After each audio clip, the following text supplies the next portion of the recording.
ఏఎస్బీఎల్ వారి శ్రీరామనవమి కళ్యాణ మహోత్సవం సింగర్ సునీత గారి మధురగానంతో మార్చి 27 సాయంత్రం 5:30కు బుక్ మై షోలో మీ ఉచిత పాస్ ఇప్పుడే బుక్ చేసుకోండి.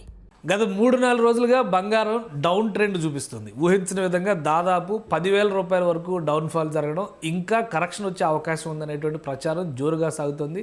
మరోవైపు యుద్ధ వాతావరణం ఎక్కడా చల్లబడలేదు. సో రాబోయేటువంటి 3 రోజులు అంటే శనివారం, ఆదివారం మార్కెట్లు బంద్ ఉంటాయి కాబట్టి ఈరోజు ఫ్రీజ్ అయ్యేటువంటి రేటు సోమవారం వరకు కంటిన్యూ అవుతుంది. సోమవారం తర్వాత మార్కెట్ ఏ విధంగా ఉండొచ్చు, ఈ అంశాలపైన విశ్లేషణ చూద్దాం. మనతో పాటు మార్కెట్ అనలిస్ట్ ప్రశాంత్ గారు ఉన్నారు. ప్రశాంత్ గారు నమస్తే. నమస్తే కేశవ్ గారు.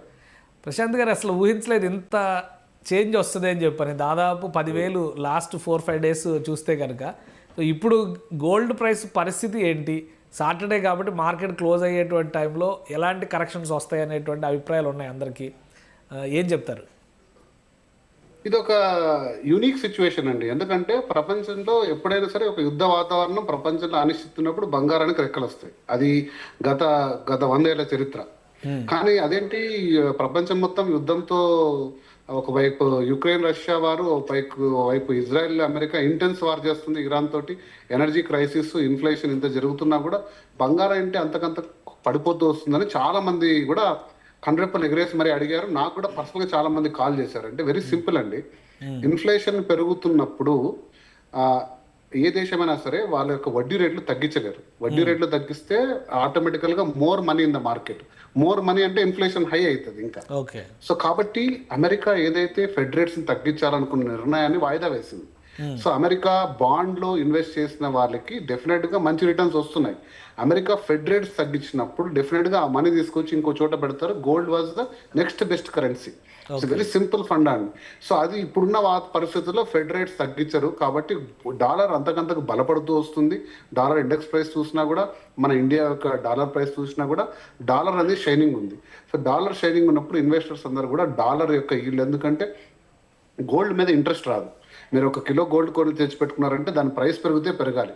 అదే డాలర్స్లో ఇన్వెస్ట్ చేస్తారనుకోండి, ఆ dollar treasury, US treasury bonds, dollar value పెరుగుతుంటే దాని రిటర్న్ వస్తుంది, ప్లస్ ఒక 3% 4% రిటర్న్ వస్తుంది. సో మీరు సేఫెస్ట్గా ఒక 1,000 కోట్లు 1,00,000 కోట్లు అంటే పెద్ద పెద్ద ఇన్స్టిట్యూషనల్ ఇన్వెస్టర్స్ అంత మొత్తం రిటర్న్, అది కూడా సేఫెస్ట్ ఫార్మాట్లో ఉన్నప్పుడు they don't prefer to take risk. So అదే ఇప్పుడు మనకు జరుగుతున్న పరిస్థితి. బట్ కాకపోతే అది ఆ బబుల్ అనేది ఖచ్చితంగా బ్రేక్ అవుతుంది.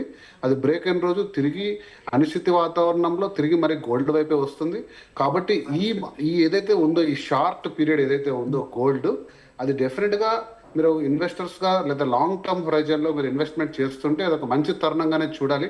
అంతేగాని బంగారు ఎక్కడికో పడిపోతుంది, ఇక దాని వాల్యూ కోల్పోతుంది అంటూ చాలా మంది కామెంటరీ ఇస్తున్నారు. అదంతా వాస్తవము. దానికి there is no technical backing. కొన్ని ఏ వీడియోలు అయితే కూరగాయలు అమ్మినట్టుగా మార్కెట్లో బంగారం మూతలు పోసి అమ్ముతారు అన్నట్టుగా చూపిస్తున్నారు. మొత్తం మీద చూస్తే వేరియేషన్ చూస్తే ఈ 2-3 రోజుల్లో 40,000 అంటే 50,000 లోపలికి వెళ్ళిపోయింది. 48, 49 కూడా చూపిస్తుంది. 1,62,000 ఉండేది దాదాపు 148 వరకు అలా వస్తుంది. నేను చూశాను. 12,000 అంటే దగ్గర అబౌట్ 8 to 9% డిప్ గోల్డ్ కి. Very surprising. ఓకే, అది నేను చెప్పానండి. దానికి ఉన్న టెక్నికల్ రీజన్స్, ఏదైతే 1,00,000 లోపల పోతుందనో 90,000 పోతుందనో అది there is no technical backing. దానికైతే టెక్నికల్ గా ఎటువంటి ఇది లేదు. దాని గురించి మనం ఎటువంటి ఆందోళన పొందాల్సిన అవసరం లేదు. ఇది ఒక షార్ట్ డిప్ మాత్రమే. ఖచ్చితంగా ఇది తిరిగి మళ్ళీ స్థిరంగా ముందుకెళ్ళిపోయి, అంటే నెక్స్ట్ 6 months హొరైజన్ లో తీసుకుంటే డెఫినెట్ గా అది మంచి రిటర్న్ ఇచ్చే తరుణమే ఉంది. అది ఏదైతే కూడా, ఏదైనా ఇది మన గోల్డ్ అయినా సిల్వర్ అయినా. అంటే ఇప్పుడు మార్కెట్ అసలు ఒక విషయం అండి, దుబాయ్లో ఎక్కువగా అనిశ్చితి ఉంది. ఇరాన్ అటాక్స్ ఫలితంగా గోల్డ్ మార్కెట్ దాదాపుగా షట్ డౌన్ అయిపోయింది. గల్ఫ్లో, ముఖ్యంగా దుబాయ్లో. ఈ దుబాయ్ మార్కెట్ షట్ డౌన్ అవడం కూడా టోటల్ ఓవరాల్ మార్కెట్ మీద ప్రభావం చూపిస్తుంది అంటున్నారు. అట్లాంటివి ఏమైనా ఉన్నాయా? ఎందుకంటే యుద్ధం ఎన్ని రోజులు జరుగుతుంది అనే దాని మీద స్టిల్ ఇప్పటివరకు ఒక క్లారిటీ అనేది రాలేదు. కన్క్లూజన్ ఎప్పుడు ఉంటుంది అనే దాని మీద కూడా స్పష్టత రాలేదు. కాబట్టి దుబాయ్ మార్కెట్ ప్రభావం మొత్తం ప్రపంచ గోల్డ్ మార్కెట్ మీద, ముఖ్యంగా ఇండియన్ మార్కెట్ మీద ప్రభావం చూపించే అవకాశం ఉందా? డెఫినెట్ గా అండి. అంటే ఇప్పుడు అంటే వైడ్ బంగారు మార్కెట్ చాలా వైడ్ అండి, చాలా వైడ్. అంటే దుబాయ్ మార్కెట్ కుడ్ బి 0.1%. అంటే బంగారు అనేది 200 దేశాల్లో పెద్ద బ్యాంకుల దగ్గర నుంచి, దేశాల దగ్గర నుంచి, రిటైల్ దగ్గర నుంచి చాలా మొత్తంలో బంగారం ఉంది. కాబట్టి ఒక చిన్న పెండులం లాంటిది మనకు, అది అసలు ఒక చిన్న గులకరాయి లాంటిది మార్కెట్. దాని ప్రభావం అయితే ఉంటుంది కానీ బట్ అది మెయిన్ రీజన్ అయితే కాదు. సో క్రైసిస్ అనేది గ్లోబల్ గా ఉంది, బట్ కాకపోతే డాలర్ మీద ఇన్వెస్ట్మెంట్ ఏదైతే కాన్ఫిడెన్స్ ఉందో అది ప్రధాన భూమిక పోషిస్తుంది. మీరు అన్నట్టు ఇది ఎగ్జిట్ స్ట్రాటజీ లేకుండా స్టార్ట్ చేశాడు ట్రంప్ యుద్ధం. సో ఎగ్జిట్ స్ట్రాటజీ లేదు కాబట్టి డెఫినెట్ గా అది ఎక్కడికి వెళ్తుందని మనం కూడా చెప్పలేము. ఆ స్ట్రైట్ ఆఫ్ హార్మూజ్ మళ్ళీ ఎప్పుడు ఓపెన్ అవుతుంది, ఎనర్జీ క్రైసిస్ మళ్ళీ ఎప్పుడు తగ్గుతుంది, మళ్ళీ సాధారణ పరిస్థితులు ఎప్పుడు వస్తాయని చెప్పలేనిది ఎవరు చెప్పలేరు, ఎటువంటి అంచనా వేయలేని పరిస్థితుల్లో. సో బంగారం అనేది డెఫినెట్ గా షైనింగే అవుతుంది కానీ తగ్గదు. కాకపోతే ఇది ఒక షార్ట్ టర్మ్ ఫాల్. ఇక్కడ ప్రాఫిట్ బుకింగ్ కూడా జరగట్లేదు. ఇంతకుముందు ఏంటంటే ప్రాఫిట్ బుక్ చేసుకున్నప్పుడు అమ్మేస్తారు, ఒక ప్రైస్ వచ్చాక దాన్ని హోల్డ్ చేసుకుని, ఫర్ ఎగ్జాంపుల్ మంచి ఇన్వెస్టర్స్ ఈ రోజు 145లో కొన్నారనుకోండి, వాళ్ళు టార్గెట్ 160 పెట్టుకున్నారు, ₹1,00,000 ₹1,00,00,000 పెట్టారు, మళ్ళీ దాన్ని డబ్ చేస్తారు. అలా ప్రాఫిట్ బుక్ చేసినప్పుడు తగ్గే అవకాశం ఉంటుంది, కానీ అటువంటి తరుణం కూడా లేదు.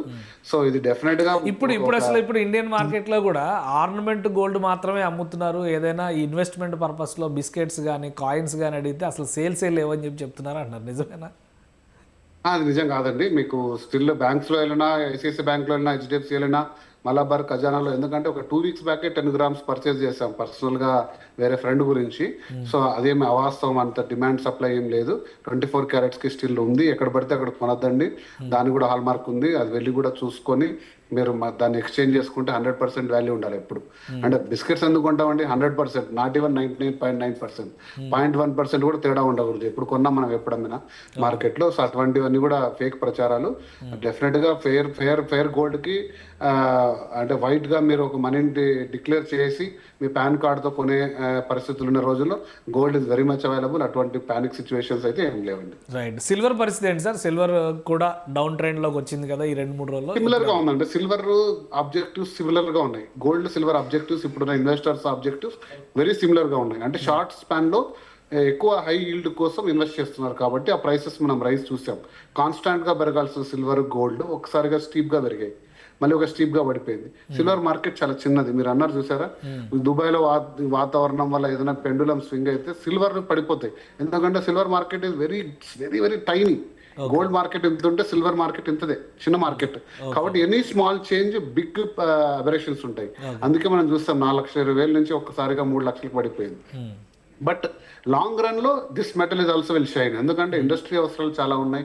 ఈవీ ఎక్కడికి పోదు, సోలార్ ప్యానెల్స్ ఎక్కడికి పోవు, సిల్వర్ నీడ్స్ ఖచ్చితంగా ఉంటాయి. అన్లిమిటెడ్ సప్లై అయితే సిల్వర్ లేదు. అమెరికా దాన్ని క్రిటికల్ మినరల్ గా ఐడెంటిఫై చేసింది.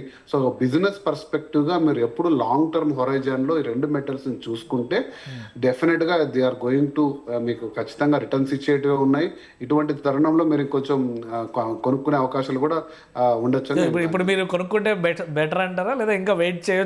నేను ఎప్పుడు కూడా ఈ మార్కెట్ లో నా దగ్గర ఒక ₹10 కొనాలనుకున్నాను అనుకోండి, నేను ఒక ₹10 కొనాలన్నప్పుడు నేను ఒక 5 times ఎంటర్ అవుతాను మార్కెట్ లోకి. ₹2 ఇది ఒక బెస్ట్ టైం. మేబీ ₹4 వరకు టూ టైమ్స్ తీసుకోవచ్చు నేను, ఎందుకంటే దిస్ ద బెస్ట్ టైం. నా అంచనా ప్రకారంగా ఎక్కువ ఫాల్ ఉండదండి. వచ్చినప్పుడే దాన్ని అందిపుచ్చుకొని పెట్టుకొని లాంగ్ టర్మ్ పెట్టుకోండి. మళ్ళీ ఏదో 160 వస్తే అమ్మేద్దాం, అలాంటి అసలు ఈ gold is always an insurance asset, not an investment asset. మిమ్మల్ని కాపాడడానికి, మీ పరిస్థితుల్లో ఏదైనా కూడా ఇబ్బందులు వచ్చినప్పుడు కాపాడడానికి వాడుకునే సాధనంగా ఉండాలి, కానీ దాన్ని ఏదో రూపాయి పెట్టి ₹2 చేసుకుందాం సాధనంగా ఎప్పుడు ఇన్వెస్ట్ చేయొద్దని చెప్తుంటాను. రైట్. థ్యాంక్ యూ ప్రశాంత్ గారు విశ్లేషణ అందించినందుకు.